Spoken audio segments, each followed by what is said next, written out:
एक छोटी सी कहानी है। छोटी सी कहानी है, बड़ी सी कहानी हो तो आप देख लेना, क्योंकि ये तो पैमाना होता नहीं। छोटी सी कहानी, कहानी कभी छोटी होती, मैं उसका रिजल्ट अगर बड़ा होता है, संदेश अगर बड़ा होता है, तो एक छोटी सी कहानी भी बहुत बड़ी हो जाती है। तो कहते हैं कि एक आदमी का नाम है, उसका नाम है मंगल। मंगल जंगल में लकड़ियां काटकर अपने जीवन का निर्वाह किया करता था। तो एक दिन वह लकड़ियां काटकर बैलगाड़ी में डालकर शहर की ओर जा रहा था। तो रास्ते में एक आदमी मिल गया जो उसे उस शहर की तरफ जाना था। उसने निवेदन किया कि हमको बैठा लीजिए, जैसे लिफ्ट मांगते हैं ना। उसने कहा आओ बैठ जाओ।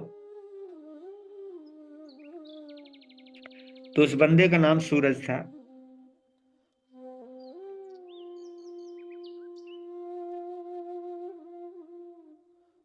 तो रास्ता काटते गए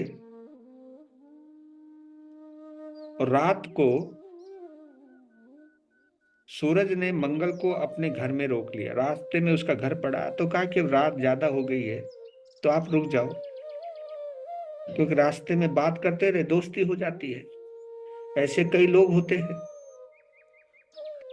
कि ट्रेन में चलते चलते दोस्ती हो जाती है, बस में बैठे बैठे भी दोस्ती हो जाती है। तो बैलगाड़ी थी, बात करते रहे और दोस्ती हो गई। घर आ गया सूरज का, तो कहा कि आप रुक जाओ, तो रुक गए। तो सूरज ने मंगल से कहा, मंगल आज मैं तुम्हें ऐसा दृश्य दिखाऊंगा जिसकी तुमने कभी कल्पना नहीं की होगी। उस दृश्य को देखकर तुम्हारे आश्चर्य का ठिकाना नहीं रहेगा। कहा कि बोलो। कहा कि मेरे नगर के राजा का एक प्रधान खजांची है, कोषाध्यक्ष, राजा का खजांची, तो आप समझ सकते हो। तो उसका सिद्धांत था खाना पीना और आनंद में रहना। ये उसका सिद्धांत था। वो जानता था, वो कहता भी था यार एक ना एक दिन सबको मरना है। अतः संग्रह नहीं करना, मतलब जमा नहीं करना, क्योंकि बाद में उस धन का कौन क्या करेगा। अपने खाओ पियो आनंद से रहो, जमा नहीं करना।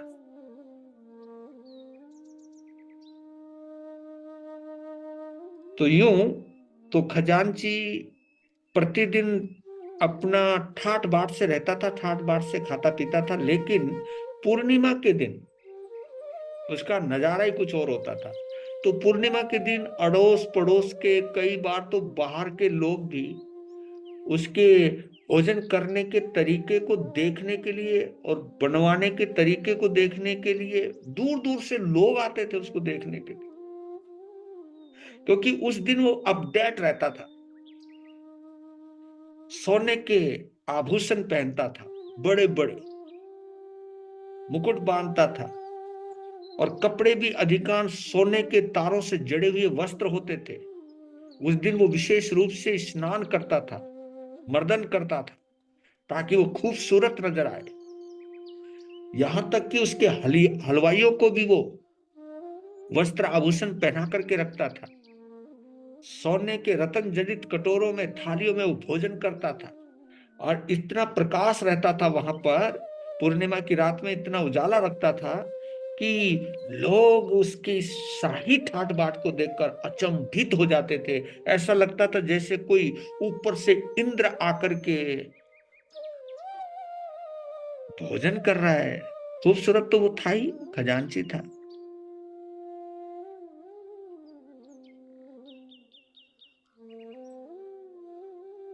तो मंगल का मन किया यार, है यार देखना चाहिए। तो सूरज उसको लेकर के गया, ने कहा आज तुझे दोस्ती का फल देता हूँ, क्या नजारा दिखाता हूँ। उसने वो दृश्य जब देखा मंगल ने, तो वो तो आश्चर्य में डूब गया। और जैसे हमारे में से तुम्हारे में से कोई ना कोई ऐसा हो ही जाता है, उसका ख्याल आ गया। उसने कहा यार, सूरज को बोल रहा था, भाई सूरज, दृश्य बड़ा जबरदस्त है। काश मैं भी एक दिन इसी ढंग से, इसी तरह से भोजन करता। चलो छोड़ो, ऐसा संभव तो है ही नहीं, क्योंकि जिसके पास बैलगाड़ी हो, लकड़ियां काट के गुजारा करता हो, वो कल्पना कर सकता है, वो बोल तो सकता है, लेकिन बाद में यही कहता है छोड़ो यार, मैं कहाँ सोचने लग गया हूं। तो वो बोलकर तो चुप हो गया, लेकिन उसको नहीं पता था कि उसके इस शब्द को उस खजांची के कान में वो शब्द उसके पड़ गए थे। छोड़ो, हम गरीब आदमी हैं, ज्यादा सोचना नहीं चाहिए, हमें अपनी औकात में ही सोचना चाहिए। पर लेकिन क्या करें, मन कर गया यार इसका, ये शाही ठाट बाट देख करके ये शब्द खजांची के कानों में पड़े। भोजन भाजन करने के बाद खजांची ने उस मंगल को इशारा किया, अपने पास बुला लिया कि इधर आओ, और कहा मैंने तुम्हारी बात सुन ली कि काश मैं भी इसी तरह भोजन करता। मैंने तुम्हारी बात सुन ली है,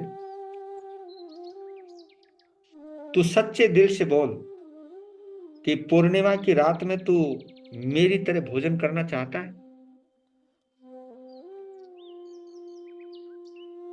तुम्हें इसके लिए कठोर तपस्या करनी पड़ेगी, तुम इसके लिए तैयार हो? तो मंगल बोला, श्रीमान यदि एक दिन मुझे आपके समान भोजन करने का अवसर प्राप्त हो जाए, उसके लिए मैं तब तो क्या, मैं पहाड़ को भी उठाने को तैयार हूं। मतलब आदमी जब कुछ पाने की ललक होती है ना, तो ऐसे शब्द बोलना, मैं पहाड़ को भी उठा सकता हूँ, कहा कि पहाड़ उठाने की जरूरत नहीं है, सिर्फ तुम्हें 3 वर्षों तक मेरे खेतों में काम करना होगा। 3 वर्षों तक खेतों में काम करना।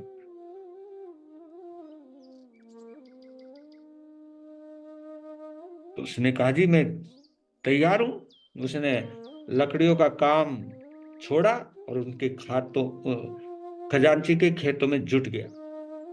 बहुत खेत थे उसके, और जी तोड़ मेहनत करता है, जी तोड़ मेहनत करता है।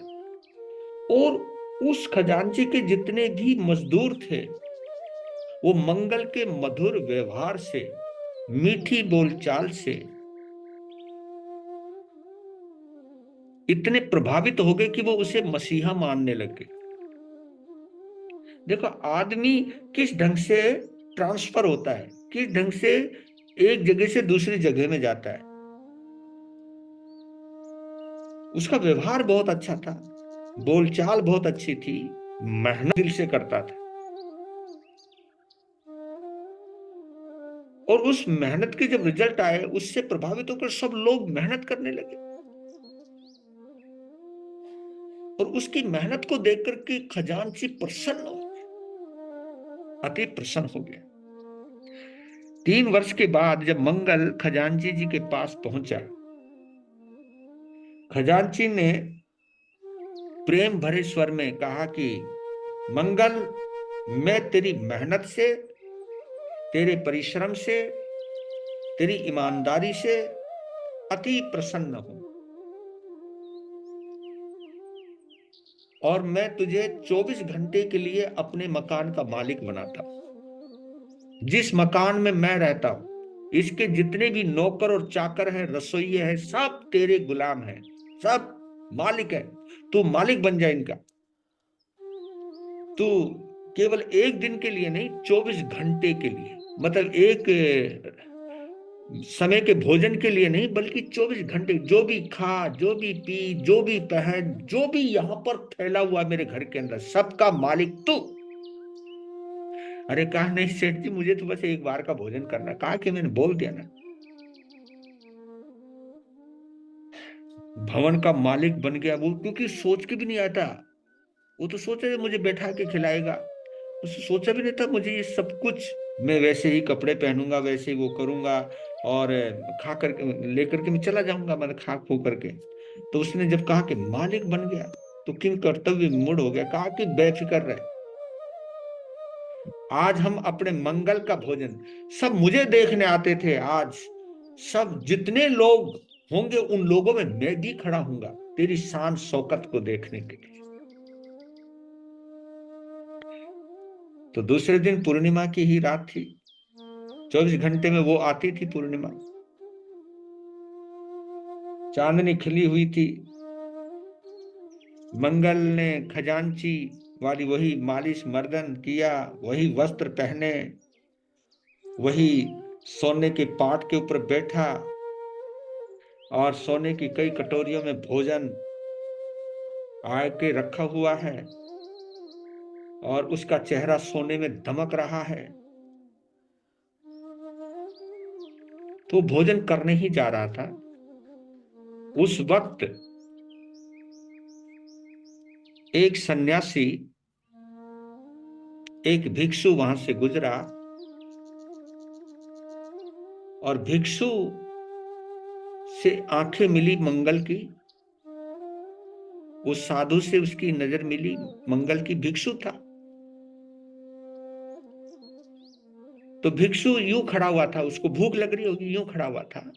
तो वो समझ गया। देखिए क्या गजब की बात है, जिनका दिल बड़ा संवेदनशील होता है, तो संवेदनशील व्यक्ति को कोई दुखी व्यक्ति मुंह से नहीं बोलता, उसके चेहरे से ही समझ जाता है।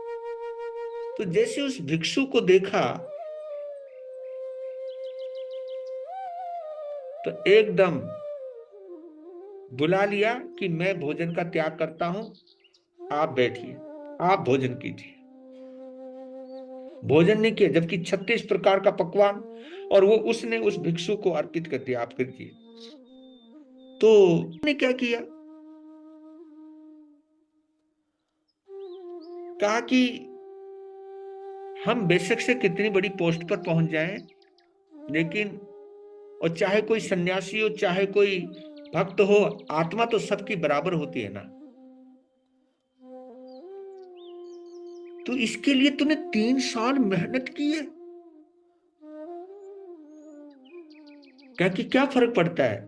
वो सन्यासी भी तो पता नहीं कितने वर्षों से साधना कर रहे हैं। मैंने तो केवल इस भोजन के लिए साधना की, वो तो भगवान के लिए साधना कर रहा है। उसकी साधना के तरीके को देख करके लगता है कि वो बहुत बड़ा है। ये बात सुनकर खजांची दीवाना हो गया। कहा कि सुन,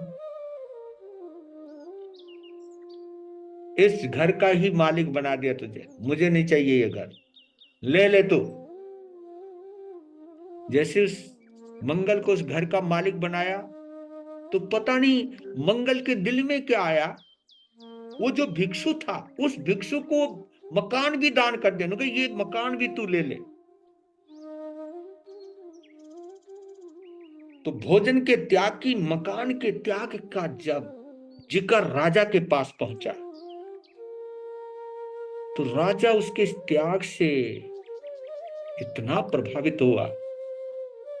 राजा ने कहा, मैं अपना राज्य भी तुझे देता हूं। मैंने ऐसा बंदा नहीं देखा, क्योंकि उसके चेहरे पे इतना नूर था, इतनी मासूमियत थी। राजा उससे इतना प्रभावित हो, ये जो चीज होती है ना, कि किसी को देख करके प्रभावित हो जाना, दिल दे देना, तो ये चीज वहां पर आई।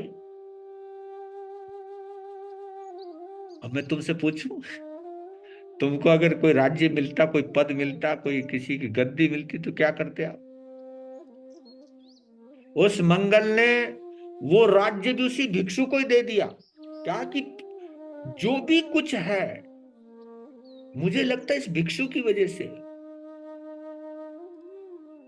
उस भिक्षु को राज्य दे दिया।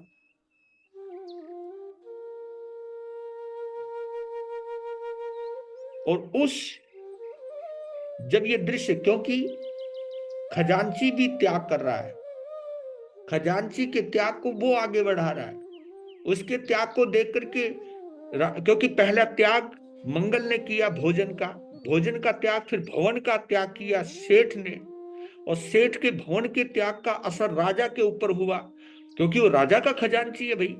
तो राजा ने अपने राज्य का त्याग कर दिया, और राजा के उस राज्य के त्याग को भी उस भिक्षु के लिए त्याग कर देना। तुम मालिक, जो भी कुछ नजारा है सब तुम्हारा है। जब ये करिश्मा देखा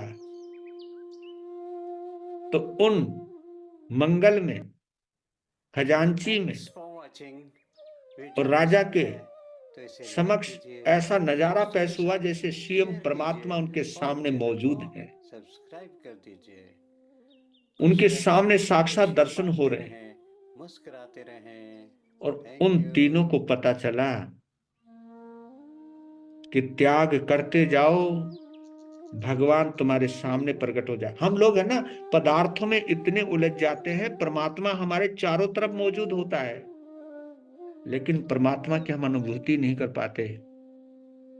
इसलिए नहीं कर पाते क्योंकि हमारे लिए पदार्थ प्रिय होते हैं। लेकिन जब त्याग हमारे जीवन में प्रकट होता है तब परमात्मा प्रकट होता है। और परमात्मा की एक बार अनुभूति हो जाए तो दुनिया की कोई दौलत हमको अपने में उलझा नहीं सकती। उस दिन उन तीनों को पता चला त्याग का क्या परिणाम निकलता है। तो मेहनत, जिसको हम श्रम कहते हैं, फिर दूसरी शिक्षा क्या मिली? सेवा। सेवा जब हम, क्योंकि ईमानदारी से जब हम मेहनत करें और मोहब्बत हमारे अंदर पैदा हो, मेहनत और मोहब्बत जब पैदा होती है, मेहनत दिल से करे तो मोहब्बत भी अंदर से पैदा होती है। और मोहब्बत में जब हम सेवा करते हैं, कुर्बानियां देते हैं, तो रहबर की यानी परमात्मा की हमारे ऊपर मेहर बरसती है, और उस मेहर के आगे कुछ भी नहीं। धन्यवाद।